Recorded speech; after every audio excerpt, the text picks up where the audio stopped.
ነገር ግን አንዳንድ ጊዜ ድምጻቸው ብቻ ጩኸቱ ስለበረታ ዝምታችን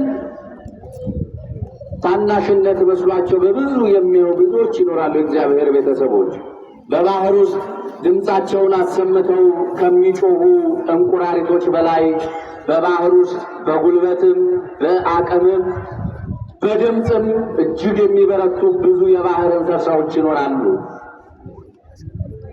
ታዲያ በዚህ ነገር ውስጥ ለእግዚአብሔር ቤተሰቦች በእምነት መካከል በጥንካሬው መካከል ስለ ክርስትናው ምስክር የሆኑ ክርስትናውን ይዘው የተመላለሱ በጎን ነገር ይዘው የተመላለሱ በእምነታቸው ምክንያት በዚህ ዕለት ሞት የመጣበት ታላቁ አባታችን ሕፃኑ ቅዱስ ቂርቆስ የእምነት ምስክር የሆነ ከእናቱ ከቅድስት ኢየሉጣ ጋር የእምነት ምስክር የሆነ በእምነቱ ድልን ያደረገ ቆራጥ የሆነ ስለ ክርስትናው እኔ ክርስቲያን ነኝ ብሎ በመስፍኑ ፊት የመሰከረ እንመለከታለን። እነዚህ ሰዎች እግዚአብሔር ያከበራቸው፣ እግዚአብሔር የመረጣቸው፣ በቅድስናው ያከበራቸው የጠራቸው ዛሬ ጣሊያን ብለን በምንጠራት ወይም ደግሞ ሮም እያልን በምንጠራት ምድር የተወለዱ ናቸው። እግዚአብሔር ያከበራቸው፣ እግዚአብሔር የወደደው፣ እግዚአብሔር የመረጠው፣ ስለ ክርስትናው ምስክር ይሆን ዘንድ የጠራው ክርስትናውን እስከ መጨረሻው ድረስ ትልቅ ድል አድራጊነቱን ያየንበት ለምድር የተሰጠን በምድራችን ላይ የተወለዱልንና የተወለዱብን ብዙዎች አሉ። የተወለዱልን ለትውልድ የሚያልፍ ስራን ሰርተው በመቅደሱ የተሻለውን በጎን ነገር አድርገው ያልፋሉ። የተወለዱልን በክርስትናው ምስክር ሆነው እኔ ክርስቲያን ነኝ ብለው ራሳቸውን አሳልፈው ይሰጣሉ። የተወለዱልን እግዚአብሔርን ያከብራሉ፣ እግዚአብሔርን ይወዳሉ፣ ስለ ልጆቻቸው ዕለት ዕለት ይተጋሉ። ምን ያሉብን? የተወለዱልን። የተወለዱብንን ደግሞ መተርጎም አያስፈልገውም፣ እናንተ ጨርሱት። የተወለዱብን ብዙ ነገርን ሲያደርጉ እናያለን። በዛ ጊዜ ግን የተወለደው ለምድር የተሰጠ ቅዱስ ቂርቆስ ነበረ። በዘመኑ ደግሞ የተወለደባቸው ደግሞ መከራን ሲያደርስ የነበረው በዘመነ ዲዮቅልጥያኖስ ጊዜ ዘመነ ሰማዕታት እየተባለ በሚጠራበት ዘመን መከራው የበዛበት ዘመን ገና ሕፃን ወጣቶችን ሳይቀር ስለምን በክርስትናው አመኑ፣ ስለምን በክርስትናው ተመላለሱ ያለ የሚያሰቃይ በዘመኑ የነበረ መስፍን ደግሞ እለእስክንድሮስ የሚባል መስፍን ነበርና መከራን ያደርስባቸዋል፣ ሐዘንን ያደርስባቸዋል። እነዚህ ሁሉ ሐዘንና መከራዎች ሁሉ ግን እግዚአብሔር እርሱ ያሻግር፣ እርሱ ያሳልፍ ነበር እግዚአብሔር ቤተሰቡ። ለዚህም ነው ልዩ ልዩ በሆነ መከራ ቢደርስባቸውም ለጥቂት ጊዜ ነው በማለት የተናገሩ።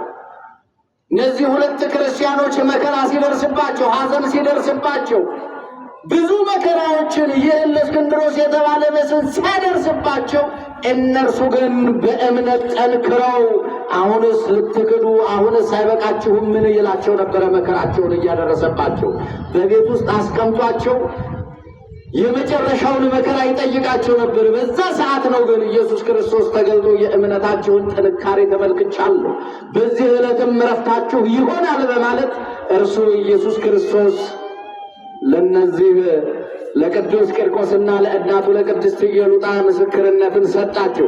ከዚህ በኋላ ይህ መስፍን ጠርቶ በአደባባይ አቁሞ አሁንስ በሚደርስባችሁ መከራ የደረሰባችሁ ሐዘን አይበቃችሁም ወይ? እንቢ የምትሉ ከሆነ ሞትን ትቀምሳላችሁ አላቸው። እኔ ክርስቲያን ነኝ አለ። እኔ ምንድን ነኝ? እስቲ በሉ ምንድን ናችሁ? አዎ እኔ ክርስቲያን ነኝ። የእምነት ጥንካሬን ተመለከትን።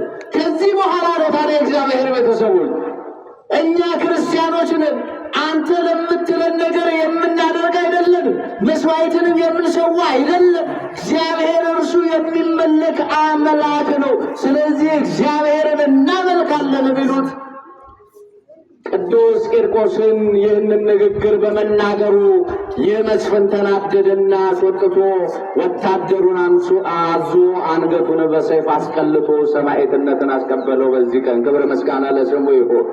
ምናልባት ሰማዕትነትን ሲቀበል ሞት ያስፈራል፣ ሞት ያስጨንቃል። ሞት ግን የእምነት ምስክር ስለሆነ ነው እግዚአብሔርን የምናመሰግነው። ሞት ተወዳጅ ሆኖ አይደለም። ሞት የሚወደደው የእምነት ምስክር ሆኖ ሲታለፍ ብቻ ነው። ይህንን አድርጎ በዚህ ዕለት የምናከብረውንም የእምነቱን ጥንካሬ ስለተመለከትንበት ነው። ይህ በሆነ በማግስቱ ደግሞ እናቱም እንደዚሁ እኔ እግዚአብሔርን እከተላለሁ፣ እግዚአብሔርን አምናለሁ በማለት እንዲሁ ቅድስት ኢየሉጣ እንዲሁ ሰማዕትነትን ተቀበለች። ለዚህም ነው እነዚህ ደጋግ ክርስቲያኖች እግዚአብሔርን የሚወዱ እግዚአብሔርን የሚከተሉ ስለነበረ እግዚአብሔር ከእነርሱ ጋር ነበረ። የተሻለውን በጎን ነገር አደረገላቸው። በዚህ ምድር ላይ ስንኖር ጊዜያዊ ሕይወትን እንኖራለን። ነገር ግን ክርስቲያን ሀገሩ በሰማይ እንደሆነ ሁሉ በምንኖርበት ምድር ላይ በጎን የእምነትን ሥራ ሰርተን ስናል እግዚአብሔር ደግሞ የተሻለውን መንግሥቱን ይሰጠናል። ምክንያቱም በክርስትና ጉዟችን ላይ ብዙ መከራ ይደርስብናል። ለዚህም ነው መነቀፍ ይኖራል፣ መሰደድ ይኖራል፣ ብዙ መከራ ይደርሳል። ይህንን ይላል የሐዋርያት ሥራ እግዚአብሔር ቤተሰቡን በእውነት አለ ሐዋርያትን ጠርተው ወደ እነርሱ በሸንጎ ፊት አቀረቧቸው። ካቀረቧቸው በኋላ ስለ ስሙ እንዳይናገሩ አዘዟቸው። እነርሱ ግን አለ ደስ እያላቸው ምን አሉ? ወጡ። ስለ ስሙ ስለተናገርን ብዙዎች ይከፋቸዋል። ቢከለክሉንም ደስ እያለን እንወጣለን።